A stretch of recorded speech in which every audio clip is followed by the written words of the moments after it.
Boom, confidential once again, unconfidential. Welcome to the news and the silly season for the F1. Let's jump into it. So Honda is not ruling out to come back to F1. What does this mean? In 2026, and as I mentioned in previous episodes, F1 is starting to look forward to that carbon emission free competition, right? They will start slowly, a little bit, but by 2035 or 40, they want free emissions, which Honda apparently is quite interested in. So perhaps they will come back in 2026 or a little bit ahead of the time. However, most probably not with Red Bull, because Red Bull, as we mentioned before, and it's voice secret, they are gonna be signing with Porsche. But anyway, more engines, more fun, right? Especially if boom. So Michael Masi will be departing the FIA finally and definitely. He will be returning to Australia to be closer to his family and doing perhaps some other new adventures, new works, right? Remember, we all know who Michael Masi is, right? The great architect behind Verstappen's title, especially in the last 3 races. Not to consider Abu Dhabi was a crime, but anyway, he will be leaving the FIA. What can I say? I mean, he departed, they brought 2 new guys, so one guy was not doing the whole thing, and it's even worse than before, right? Drivers are still confused, they don't know what can be done and what cannot be done. Teams is the same thing. Sometimes they are super strict, sometimes they don't give a shit, so I think kind of clear that he was not the only guilty person behind this. I think it's the whole organization by itself has to be changed. Charlie Whiting, how can Charlie Whiting be doing such a good job? But at least with Charlie Whiting everything was clear, right? Anyway, we all know who this guy is. Force India, ex-boss of Force India, who had a huge amount of debt. I think it was like $680 million of debt in India, right?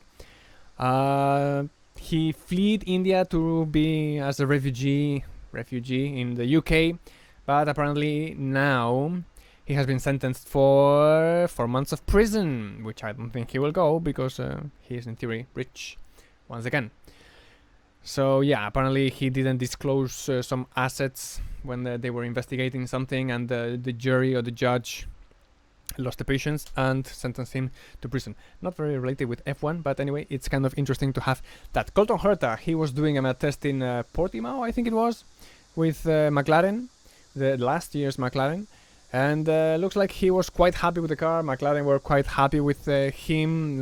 IndyCar and Formula 1 are quite different cars to drive, but apparently he adapted quite well to the car, and he will continue testing. There was a 3-day testing. I think today was the last day.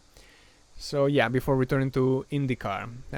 Let's not forget, I think there is kind of a pressure to have a USA North American driver in F1 quite soon.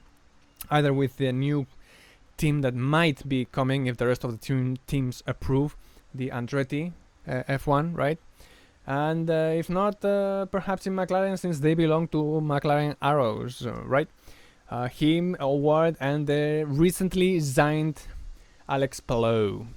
So perhaps the next year or in 2024 we will see Colton Herta getting into the McLaren. Vettel issued a 25,000 suspended fine. This was happening in the Austrian Grand Prix, where the drivers, the FIA, and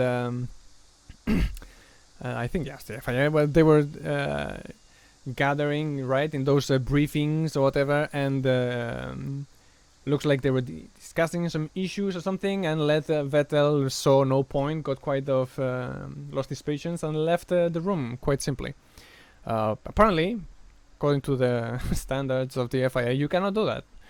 So they issued him a 25,000 fine. Then he went to apologize with Aston Martin. That's why they showed this suspended fine. What does this mean? That if he does it again or something like this, then he will have to pay this thing. Other drivers apparently are kind of with Vettel in this one, as Mick Schumacher, and I think it was Perez or something, said that the reason why Vettel, and he was not the only one that felt like doing it, the reason why he was doing it is because they were talking over and over in circles, and there was nothing being done. That's why he left. Alonso feels the F1 is boring, and I think he's not the only one. I already said this before this season as well. People were expecting a lot of changes, right? With the cars being almost the same, at least in the outside upper part aesthetics of the car, right? I mean, below we don't know what's happening because they don't show it, and of course they will not show it because it's the secret of the F1 this year. But people were expecting to have something like an IndyCar or an F2 or something like this, where teams were going to be much closer. However, the teams were already warning last year that this was not going to be the case. Some teams were going to be on the top, some teams were going to be further back, and the distances probably were going to be bigger. It happened. We changed Mercedes and Ferrari from positions, but you have two teams, you have another one, and then you have the rest. Well, Alonso feels like this, and I think he's not the only one, except for the 4 drivers that are in Red Bull and Ferrari. The rest of the drivers are going to be kind of frustrated for not being able to be there, right? I mean, in F1, I think it has always been like this, and it will always be like this. It doesn't matter how chained you make the engineers' brains, how restrained, they always find a way to make it faster than others, especially when there is such a big change in regulations such as this one. So yeah, things are supposed to be changing for the future, right? I mean, it's the first year. Let's see how long it takes for the regulations to change. 2026 will be a new regulation with the new engines and everything, so perhaps there again there will be some order change. But right now we can see that things are exactly as they were in 2021. And Mick Schumacher said that there was some tension with Steiner. We already know this since Monaco, especially I think when he split the car in two for the second time. The other one was in Jeddah, and he was failing to score points when Magnussen was kind of always in the top 10, right? So looks like these 2 past Grand Prix, there's some kind of like a evil Mick Schumacher, right? Fighting with Verstappen for the points in Silverstone, fighting with Hamilton and other drivers here in Austria. Will we see it again in France, for example? Will he continue like this? We don't know. Looks like it's he made the final click that he always does in his second seasons. Mick Schumacher is a second season driver. He usually goes faster or goes like to a good performance in the second season of wherever he is. It happened in F3, it happened in F2, and looks like it's happening in F1 once again. However, this does not mean that he will be renewed. Steiner already said that Ferrari will not have the deciding vote on whether Mick stays or not in the Haas team. Let's not forget, Mick is a Ferrari driver, and usually when he's there on loan or whatever, Haas will get a discount on the engines and all the other parts that they are buying from Ferrari. Silly season. Let's continue with some news. We already know the contracts. You can stop the video if you want to check every single one of them. And this is the main thing. Everybody thought that Piastri was going to be announced in Silverstone with Williams, right? As well as Alonso was going to start to negotiate with Alpine. However, one didn't happen and the other one didn't happen. Alonso and Alpine did not sit for the contracts. That's what they say to the public. We don't know.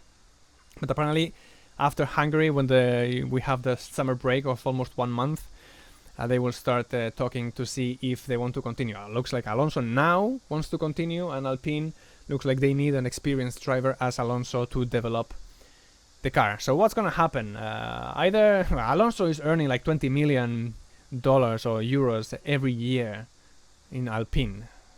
Ocon is winning like 5 or something like this. So it's a lot of money that Alpine could be putting somewhere else, right?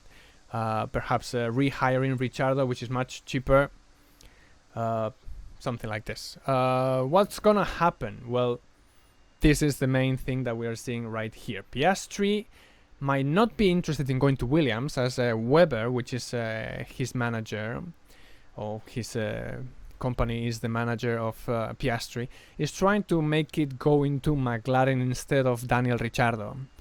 What's gonna happen? I mean, Zach Brown came out saying that Ricciardo is kind of confirmed to be staying at the team until the end of his contract. However, there's a lot of rumors going around on his seat. He's very underperformed.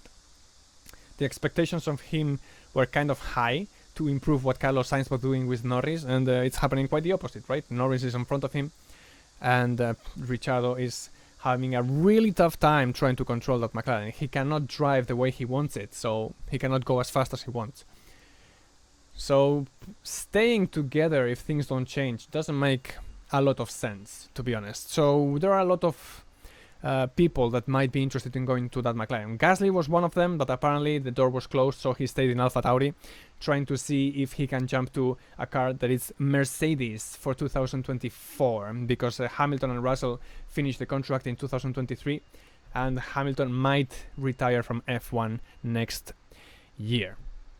So Gasly might be aiming for that. The other option for McLaren is that they have their American drivers in the IndyCar, right? They have Herta, they have Award, and now they hired Palou for the McLaren Arrows team. A lot of people say that this is a move because Palou was driving for Ganassi, which was one of the best teams, by the way, and he was going to trigger the 1-year extension with Ganassi. However, looks like McLaren's move is to bring Palou into their IndyCar team, trying to aim for a possible F1 change in 2024. Perhaps sooner. They have 3 drivers that could be interested in that seat. And Palou, it's more international than the other 2. Palou has been driving in Europe, in Japan, in the Super Formula, and other competitions. So maybe Palou will be the chosen one. We don't know. And the other options are Gasly is out, and the other one is Piastri. Piastri is the last F2 champion. He's not driving this year, which is not good. Usually you want drivers to keep having the practice, right? So could be an option for McLaren. If McLaren shuts the door and Ricciardo stays there, then Piastri will go to Williams, probably with Alexander Albon. So what's going to happen with Ricciardo? Vettel looks like he's going to retire. So Ricciardo could go to Aston Martin, replacing Sebastian Vettel. And most of the other seats are kind of taking. Alonso would be staying in Alpine, I think, earning less money than what he's earning now. Perhaps like 15 million or 10 million, something like this. And the other teams are kind of confirmed. Tsunoda is going to stay, Stroll is going to stay, and Albon is going to stay. So that's how the F1 looks like for 2023. So stay tuned. We don't have a Grand Prix this weekend. We have France next week in the Paul Ricard, and not a very interesting racetrack, to be honest. So let's see if these new cars bring some amazing show, and we can all enjoy something like we enjoyed in Austria, for example, right? Let's see. Stay tuned. Next week we will have again silly season to see if something confirms or not, and more news perhaps on the weekend or next Wednesday once again. Stay safe and see you soon.